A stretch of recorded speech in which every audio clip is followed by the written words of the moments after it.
Très bien, super. Ok, respirez, respirez. Ok, on monte.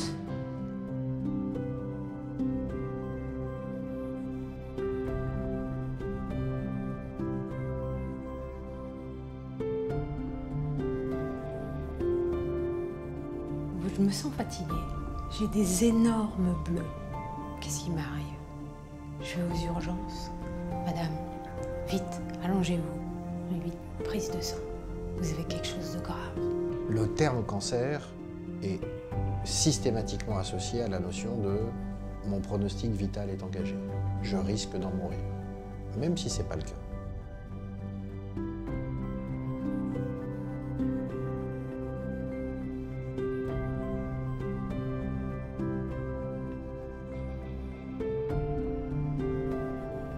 Étincelle est une association qui offre des soins de support aux femmes atteintes de cancer.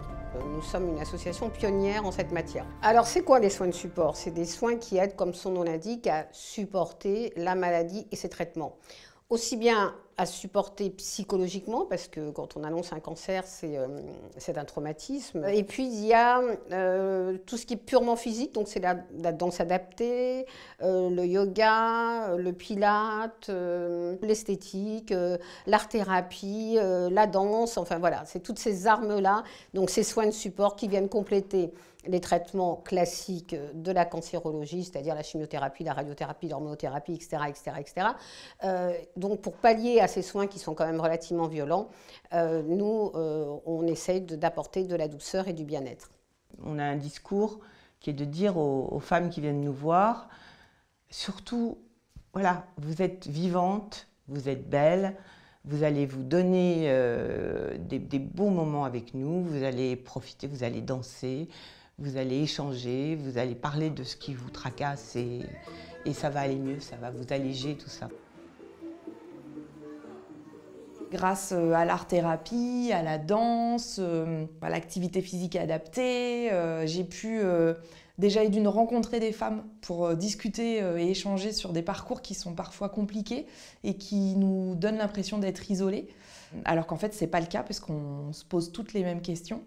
Et puis, j'ai aussi pu reprendre confiance en moi grâce à la socio-esthétique qui m'a permis de me redonner confiance quand je me regardais dans un miroir, me réapproprier mon corps au travers du mouvement avec la danse. Donc voilà, tout ça, c'est des petites graines qui se sont plantées et qui m'ont permis, qui me permettent encore aujourd'hui de me sentir mieux.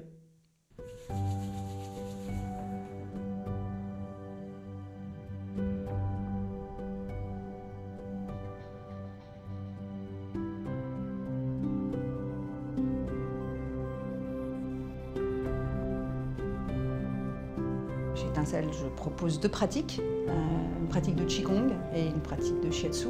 Le Shiatsu, c'est une pratique japonaise et sur fondement de médecine chinoise, c'est-à-dire qu'en fait, on va faire des pressions, on va faire des tapotements, des effleurés, des frottements sur des zones, des points d'acupuncture pour aider à ce que ça circule dans le corps. Voilà. Donc c'est quelque chose de très à l'écoute du corps. Ce qui est intéressant dans le shiatsu pour les étincelles, c'est qu'il y a beaucoup on appose aussi ses mains. Donc si elles sont dans un corps meurtri, dans un corps pour le moment trop douloureux, il n'y a pas de pression, ça va être frottement. Et ça va leur permettre aussi de reprendre contact avec leur corps autrement qu'avec avec tout ce qu'elles peuvent vivre dans le traitement. Et aussi percevoir où sont les tensions.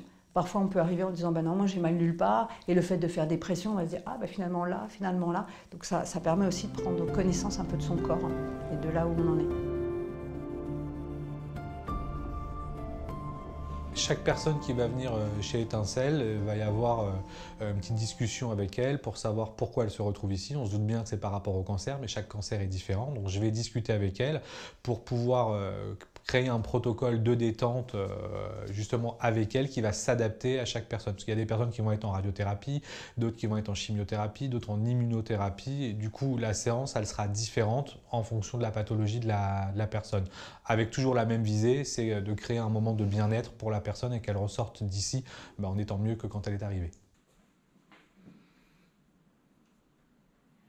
La réflexologie, c'est une technique qui est utilisée en soins de support, mais pas qu'en soins de support. On vient faire des stimulations, notamment sur les pieds.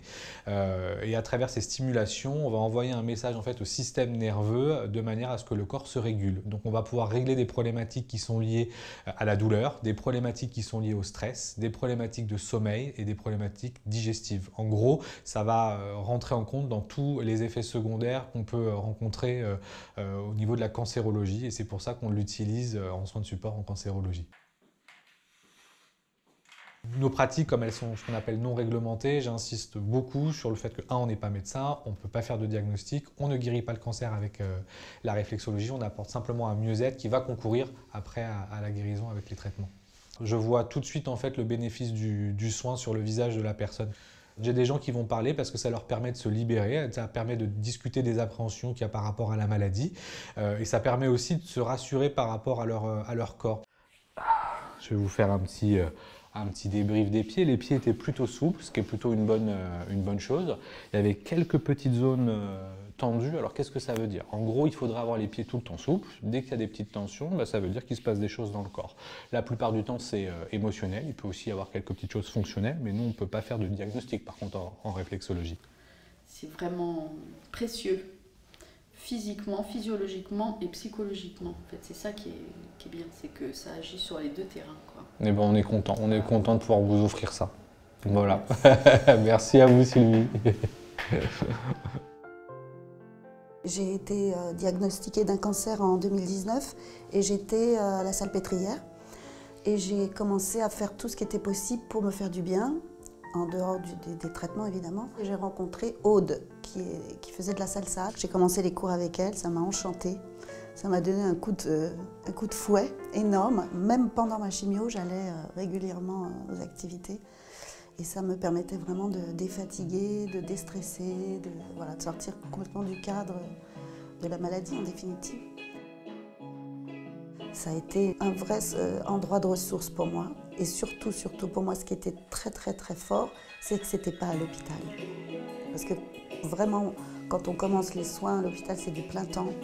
On est sans arrêt en rendez-vous, on va à l'hôpital sans arrêt. Et là, le fait d'être dans la société, dans une vie, entre guillemets, normale, ça m'a vraiment énormément apaisée, fait de bien. J'ai rencontré des personnes magnifiques ici, tant dans la structure que les étincelles elles-mêmes, qui sont toutes des femmes impressionnantes de combativité, de résilience, d'humanité profonde.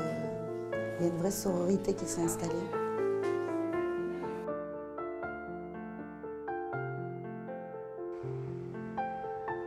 En avril 2020, on m'a découvert un cancer du sein.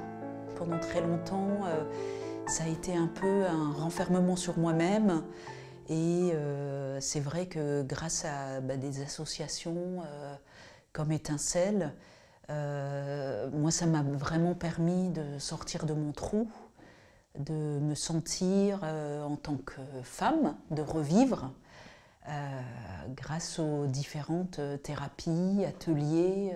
Ça m'a sauvée. C'est des personnes, des thérapeutes, femmes ou hommes, qui nous accueillent vraiment avec leur cœur et qui nous prennent comme on est. Et c'est vrai que particulièrement la danse, j'ai toujours voulu en faire. Donc c'est vrai que dans ce cadeau empoisonné du cancer du sein, on trouve de belles choses comme la danse.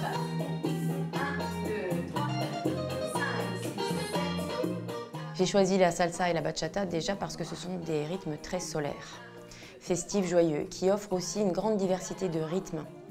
Quand on est dans le souci d'adapter l'enseignement, il est important aussi d'avoir toute une palette de rythmes à disposition, des rythmes les plus lents aux rythmes les plus soutenus.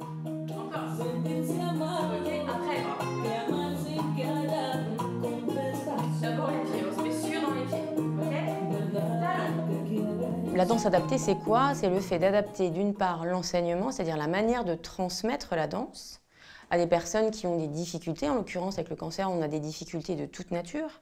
Elles sont physiques, émotionnelles, psychiques.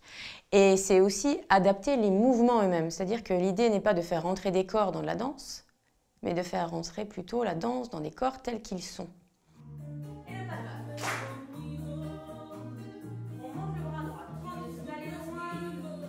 Pour moi, la danse, dans le cadre de la cancérologie, c'est apporter toujours plus de vie dans l'existence. C'est apporter à une santé un soutien.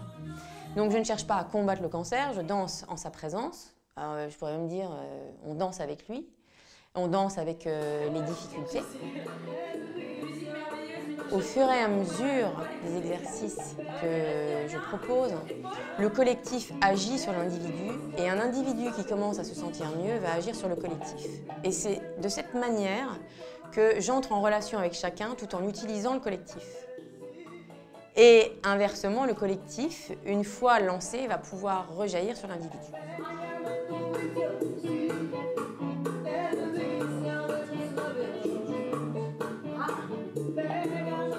Notre seul objectif, c'est de reprendre du plaisir à travers le corps.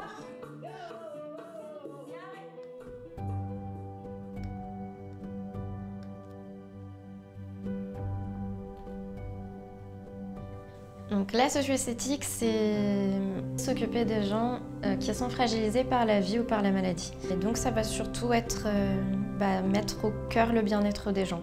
C'est vraiment les aider à avoir un petit moment où on peut penser à autre chose que penser à la maladie, au traitement.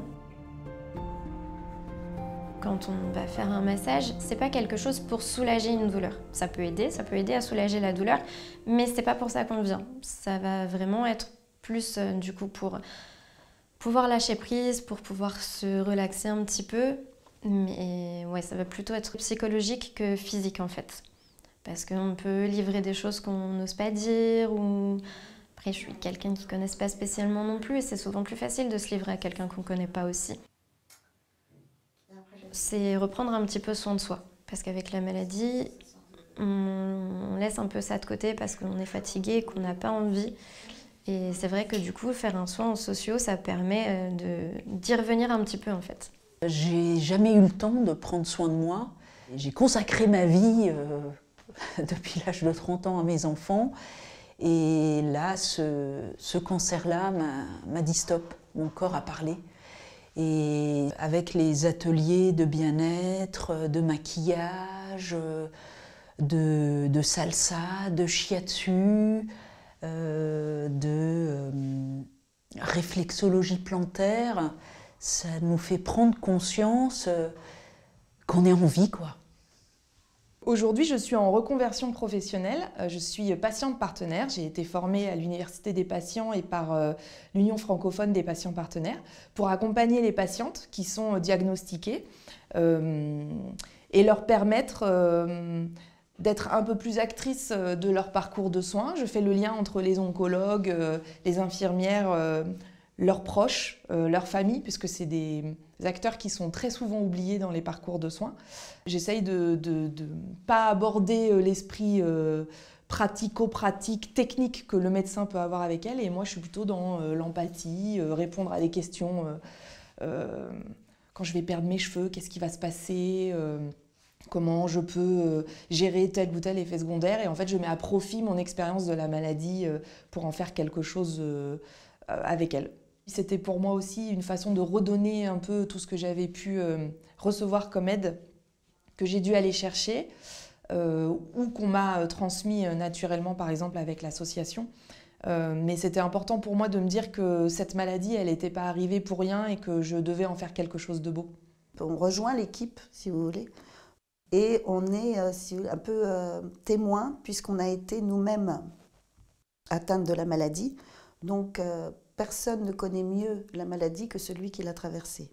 Il y a un moment où il y a un décalage entre le médecin et le patient, dans le fait que le patient se libère la parole quand il est face à quelqu'un qui a vécu le même problème.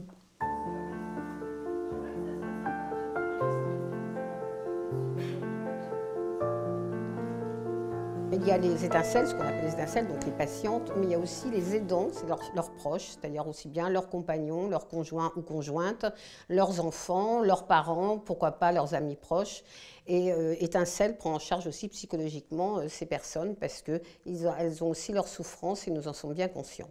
Mon ex-compagne, de laquelle je suis resté très proche, m'a téléphoné un jour en m'annonçant qu'on lui avait diagnostiqué un cancer du sein. La réaction sur le moment, c'est la peur, bien sûr. C'était « oulala, cancer ». Cancer, c'est cancer, quoi. C'est ce mot qui est... Depuis tout petit, j'entends cancer, mort, enfin voilà, l'association.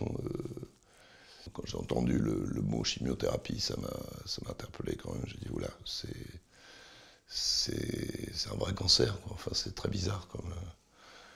Et donc, j'ai décidé de l'accompagner à chacune de ces chimiothérapies.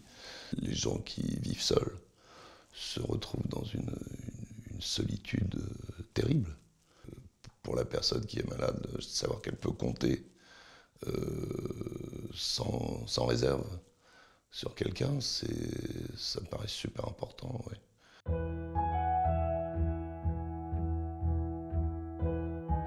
Alors l'après-cancer est un de mes chevaux de bataille. Pourquoi? Moi je dis toujours, ce n'est pas sur le champ de bataille que les soldats font des dépressions, c'est après, quand la paix revient. D'un seul coup, tous les traitements s'arrêtent. Et on est quand même très entouré par les infirmières, les médecins, les allées, les venues, etc. Et d'un seul coup, c'est le vide. Et donc on se retrouve, pour beaucoup, se retrouve en dépression. Et donc pour pallier à ça, il y a vraiment besoin d'inscrire le rétablissement dans le parcours de soins. Quand on sort des traitements lourds, tout le monde s'attend autour de soi à ce qu'on redevienne comme avant.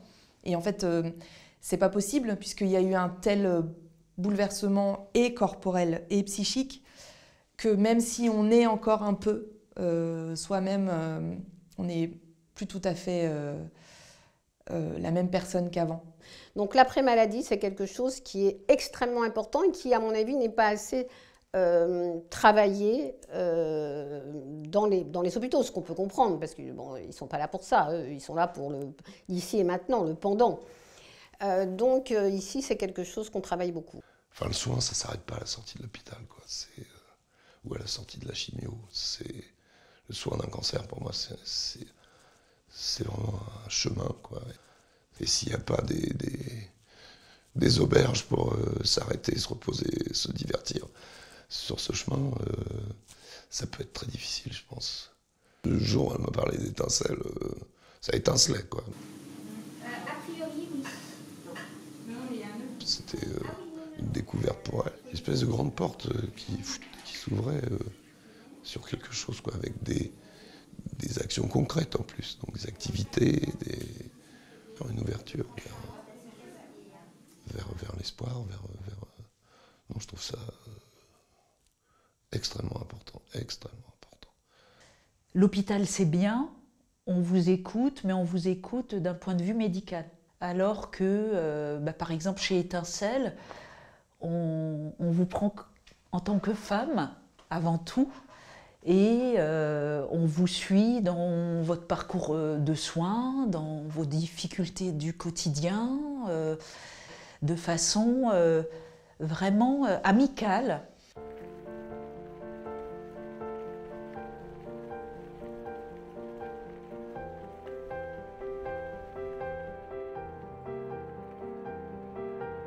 Le cancer, en règle générale, c'est une parenthèse dans la vie de quelqu'un. C'est-à-dire qu'il y a un début et il y a une fin, heureusement.